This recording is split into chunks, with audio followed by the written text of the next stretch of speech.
Eros and Psyche. You know it as one of mythology's greatest love stories. I know it as a story where a dude kidnaps his wife, then creeps into her bed every night where she's essentially blindfolded, but she falls in love with him on some real Stockholm Syndrome thing anyway, and then kills her sisters because they're jealous. I love Greek mythology. Let's do this.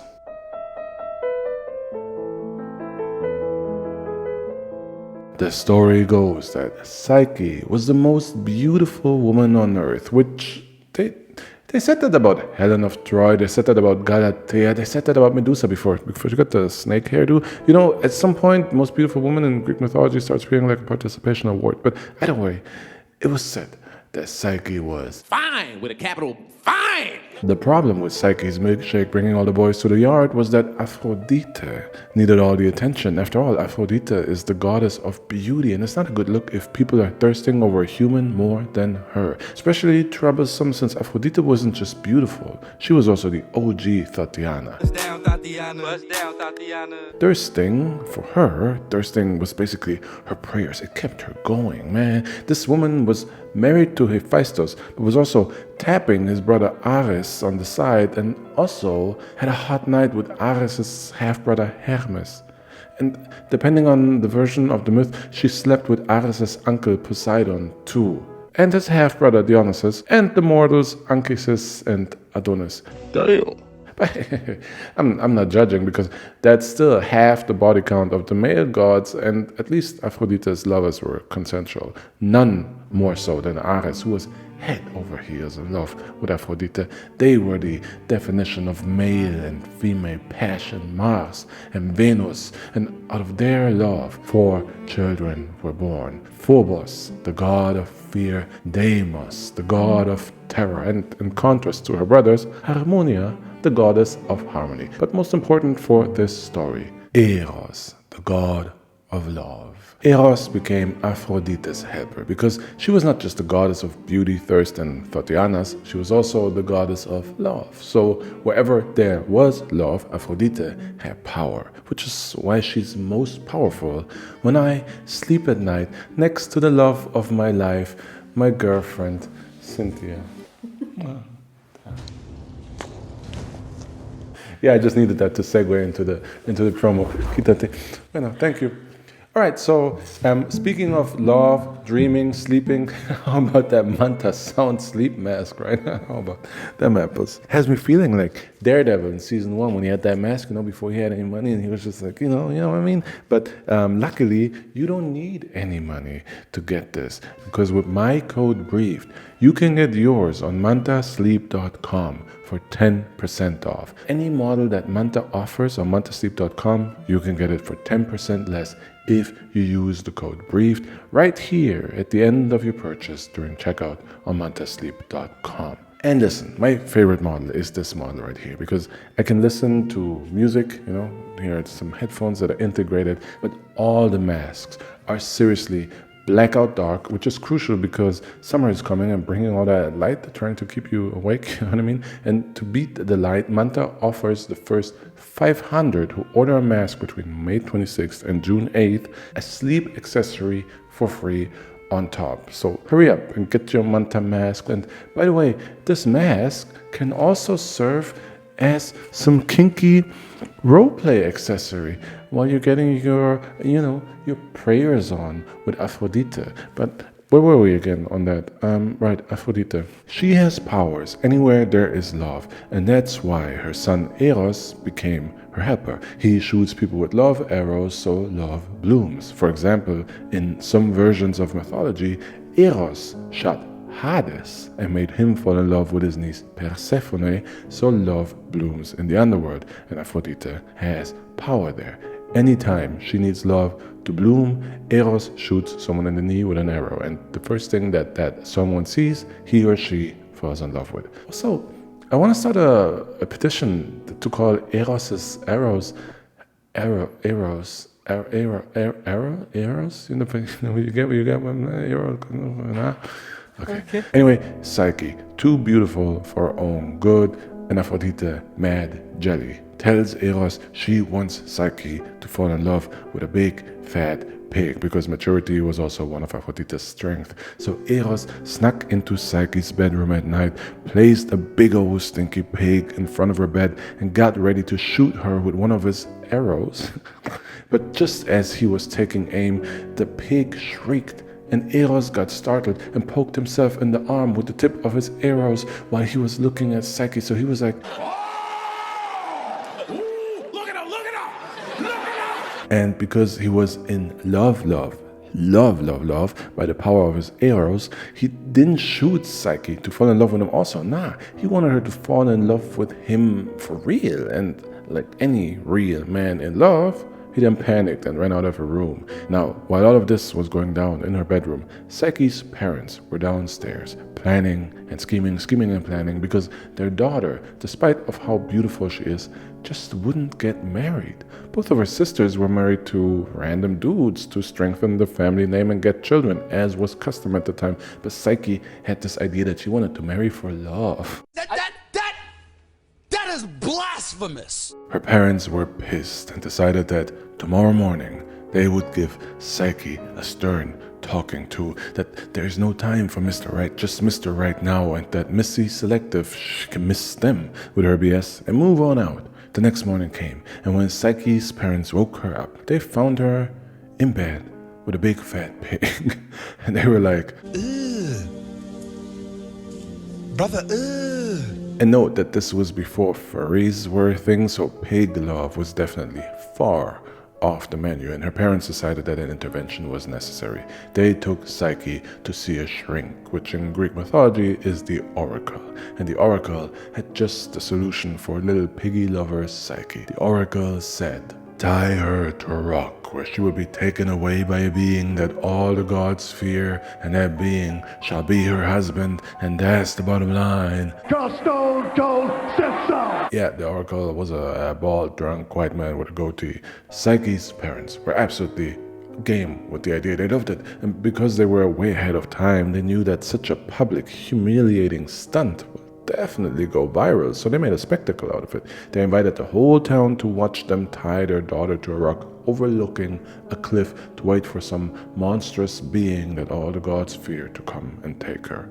It was the equivalent of monster blockbuster movies at the time, but no monster ever came. It got dark and no monster came, so the people were disappointed and left to, I don't know, probably watch somebody get burned alive or something, because that never disappoints in the dark, I guess. But after everyone was gone, a gentle breeze sent by the god of wind, Zephyr, picked Psyche up and carried her off to a super luxurious temple in the heavens. Psyche was shocked, surprised, pleasantly.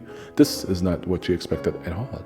Instead of monsters, fear, and terror, Psyche was surrounded by gold, marble, riches, servants. Except the servants were the items themselves. The tables, they set themselves. The plates, they dished themselves. Remember Beauty and the Beast? Soup du jour, hot hors d'oeuvre. Why, we only live to serve. Yeah, this is the inspiration for the enslaved cutlery. And as our beauty was catered to by a self-catering castle, there was no beast to be found until Psyche went to sleep at night.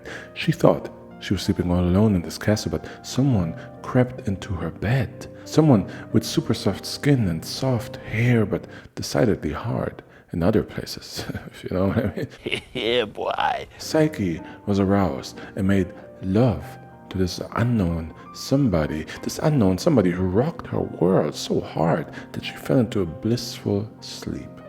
The next morning, Psyche woke up alone, satisfied as hell, but alone, except for the cutlery serving her breakfast, the bathtub pouring her a bath, the brush brushing her hair, and when she went to bed at night, you know what happened. You pick up your palette knife and then work that into your meat. Give your meat a good old rub. Yeah, every night in the dark, Psyche got it on with this mysterious lover, but she had no idea who was tapping that. She loved it, but she had no idea who was tapping that. And yet, she fell in love with this stranger in the night. Of course, eventually they started talking, whispering sweet somethings to one another under the blanket, over the pillows, but the mystery boner would not reveal his identity, and he asked Psyche to love him just as he is, without the superficial, just for his personality and his ding-a-ling. Psyche agreed. This was all she ever wanted, to be with someone for love, for the right reasons, and besides, girlfriend was living in a castle with servants, like,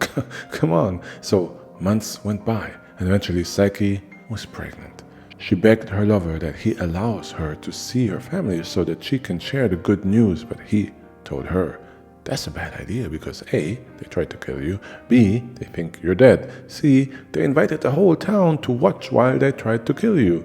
But Psyche said, hey, families, what can you do, huh? So she went to see her family anyway. First, she saw her two sisters, you know, the ones I previously mentioned, the ones stuck in marriages without love.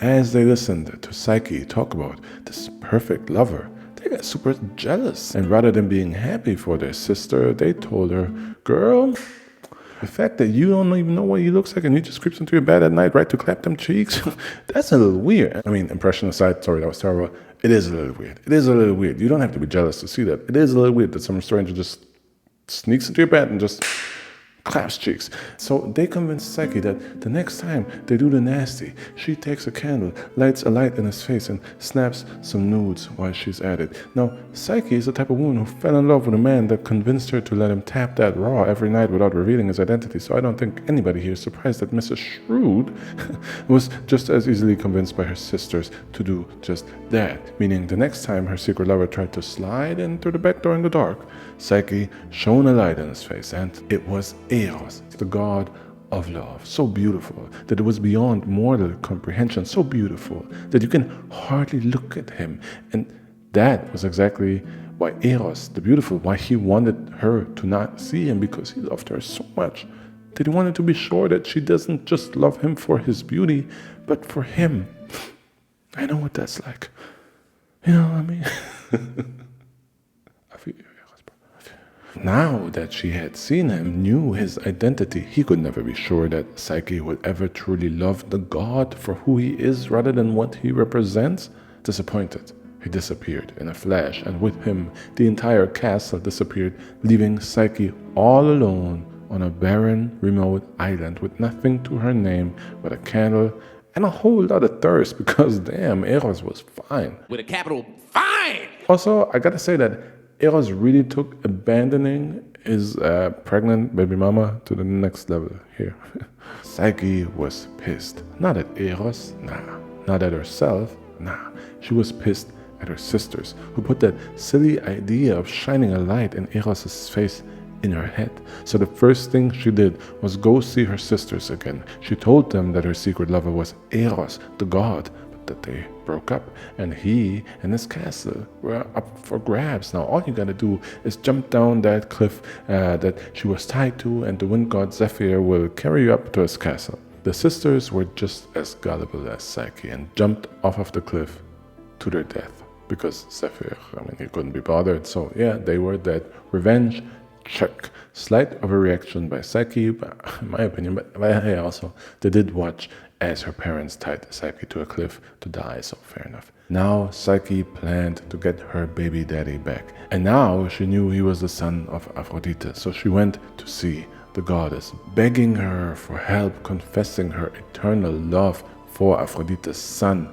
But Aphrodite, she was still a little jelly about Psyche's beauty, so she told her that she would only help her if Psyche completes a set of tasks to prove her love. Of course, Psyche said that yes, I will do anything to get Eros back, so thus began her first task was to sort a kilogram of mixed grains into separate piles before nightfall.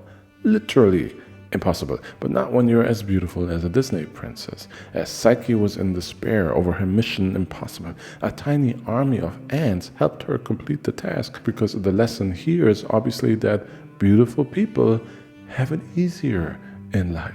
And that's why this video is sponsored by Botox. Tell your wrinkles to... Nah, I'm just kidding. Still, Manta sleep mask for the best sleep you're ever gonna have. Seriously, use it every night. Get yours. Love you, baby. I love you. She's still there. She's so mad. With challenge 1 successfully passed, Aphrodite was pissed. So challenge 2 was extra difficult. Collect the fleas off of sheep that eat humans. And at this point, I would like to remind everybody that Psyche was pregnant with the child of Aphrodite's son. This was basically a death sentence, but not when you're as beautiful as a Disney princess that may or may not have had plastic surgery, because when you're that pretty, a reed will talk to you and help you. This reed was from a reed field that the sheep frequently passed through, and the reed told Psyche to just wait until the sheep are asleep and collect their fleece off the thorny bushes the sheep brush against during the day. And that worked. Fleece collected, task completed, done. Now Aphrodite was super pissed, so next she sent Psyche to get water from a river guarded by dragons, which is obviously impossible unless you're so hot that Zeus may or may not have been watching you for a while he may or may not have been fiddling with his lightning bolt. And let's be honest, it's Zeus, so he definitely made some sparkles come out. And horny Zeus decided to help Psyche by sending her a magical eagle to fetch the water for her. After the eagle brought Psyche the water, Psyche brought the water to Aphrodite and passed. So for the last task, Aphrodite had an extra spicy challenge. Go die. Literally, she told Psyche to go to the underworld and get one of Persephone's famous boxes filled with beauty, because apparently Persephone was slanging beauty boxes as a side hustle. The only way a human can enter the underworld is to die. And Psyche was willing to do anything to prove her love for Eros. But before she was about to jump from a high tower to her death, the god Hermes whispered through her, through the clouds, through the tower, telling her how to safely get in and out of the underworld. Psyche didn't understand why Hermes was helping her, so she asked. And the god told her that the only thing he wants in return is for Psyche to not look inside the underworld cosmetic box once she has it. What could go wrong? So Psyche followed his GPS instructions, made it to the underworld, bought a beauty box from Habibi Persephone's beauty salon, and made her way back to Aphrodite. But as she was on her way back to complete the task, she caught a glimpse of her reflection in the water. All these tiring tasks had aged her. She looked stressed, wrinkled, tired, bags forming under her eyes, all that, How's Eros ever gonna love her again like this? She couldn't possibly face him like this. So she opened the Habibi beauty box, and out of it came a sleep of death. And so Psyche was dead. Man, Hermes and Aphrodite were probably having a good giggle over this one, because remember, they used to, they used to bone. Remember Aphrodite?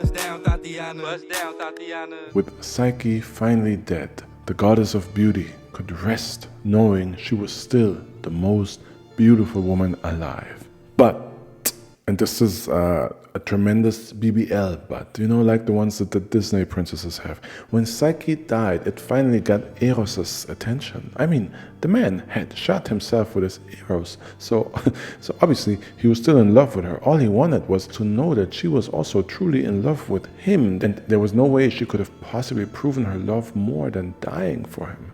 Extra points for dying while carrying his unborn child. So once he heard that Psyche was dead, Eros was heartbroken. He begged Zeus to wake her up, to grant her immortality, make her a goddess so that Eros can be with her. And for some reason, King Sparkles helped out again, without any conditions, without getting anybody pregnant, just out of the goodness of his rotten heart. Zeus, Señor Rayo, made Psyche immortal. And in her immortality, Psyche and Eros were united to love each other forever, ever. Forever. And if you didn't know, Psyche's name actually means soul. So their love is the beautiful union of the soul and love. And out of that union, a daughter was born. Yes, this one was actually born and not abandoned by her baby daddy until she died. And the daughter was Hedone, the goddess of pleasure, which means if you felt any pleasure while watching this video, if you enjoyed this video, don't forget your Manta sleep mask. Cheaper if you use the code BRIEF. Also, every purchase supports the channel. I love you guys, and I'll see you in the next video. video.